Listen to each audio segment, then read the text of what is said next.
একাদশ শ্ৰেণীত আমি যিসকল ছাত্ৰী পঢ়ি আছো অসমৰ আন ঠাইত আজি এখন বেংক ড্ৰাফ্ট পাব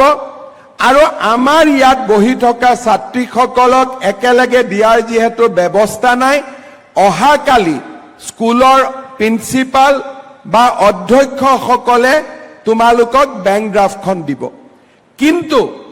অহা মাহৰ পৰা 11 তাৰিখে বেংকত 11 বজাত তোমালোকৰ মোবাইলত বা দেউতাৰ মোবাইলত টিকটিক আহিব 11 বজাত বেংকত এই টকাখিনি 11 তাৰিখে জমা হৈ যাব মই এই কথাটো এই কাৰণে কৈছো যে দেউতাৰ যেহেতু মোবাইলটো দেউতাৰ সকলোৰে মোবাইল নাথাকিব পাৰে দেউতাই ভাবিব পাৰে টকাটো ক'ৰ পৰা আহিলে গতিকে আজিৰ পৰা ঘৰত আমি কৈ দিম যে 11 তাৰিখে যিটো টকা বেংকত সোমাব সেইটোৱে হৈছে নিযুত মইনা আৰু এইটো মোবাইল দেউতাৰ মেছেজত যাব বা যাৰ নম্বৰ দিছা তাৰ মেছেজত যাব কিন্তু তোমালোকৰ একাউণ্টতে এই টকাটো সোমাব বেলেগৰ একাউণ্টত এই টকাটো নুসুমায় ইয়াৰ পিছত আমি পইচাটো পাই গৈ থাকিম কেতিয়ালৈকে পাম যে ফাৰ্ষ্ট ইয়াৰৰ পিছত পৰীক্ষা পাছ কৰি আমি সেকেন্ড ইয়াৰত নাম ভৰ্তি কৰিম সেকেন্ড ইয়াৰত আমি যদি পৰীক্ষা পাছ কৰো তেতিয়া আমি সেকেন্ড ইয়াৰৰ পইচা পাম কিন্তু কোনোবাই যদি ফাৰ্ষ্ট ইয়াৰৰ পৰীক্ষাত উত্তীৰ্ণ নহয় বা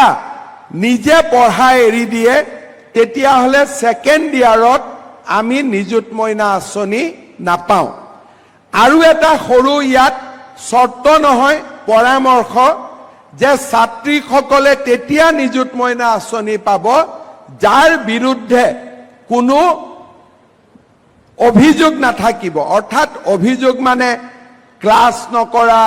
বা বিভিন্ন ধৰণৰ যিবিলাক আমাৰ স্কুলত যাক ভাল একাডেমিক এক্টিভিটি বুলি কোৱা নহয় সেই কাৰণে মই ছাত্ৰীসকলক অনুৰোধ কৰিম যে দ্বিতীয় বৰ্ষত এই পইচাটো যাতে আমি পাই থাকো তাৰ কাৰণে প্ৰথম গুৰুত্বপূৰ্ণ নিয়মানুৱৰ্তিতা নিজৰ চাৰিত্ৰিক গৌৰৱ আৰু আমাৰ পৰীক্ষাত পাছ কৰা এই সৰু সৰু শৰ্তকেইটা আমি পূৰণ কৰিব লাগিব বছৰত আমি 10 মাহ পাম 2 মাহ গৰম বন্ধ থাকে গৰম বন্ধৰ 2 মাহত এই পইচাটো আমি নাপাওঁ আমি স্কুল চলি থকা সময়তহে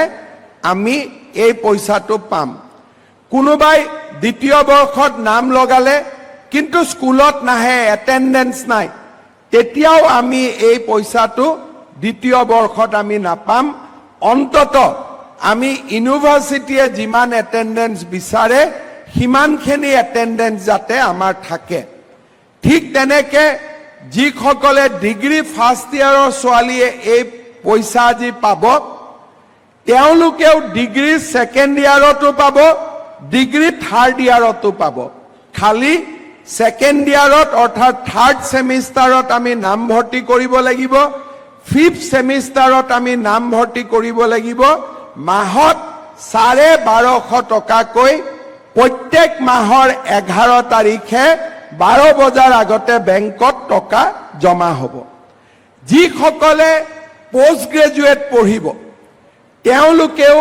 এই পুঁজি বা এই টকা বা এই বৃত্তি চৰকাৰৰ পৰা পাই থাকিব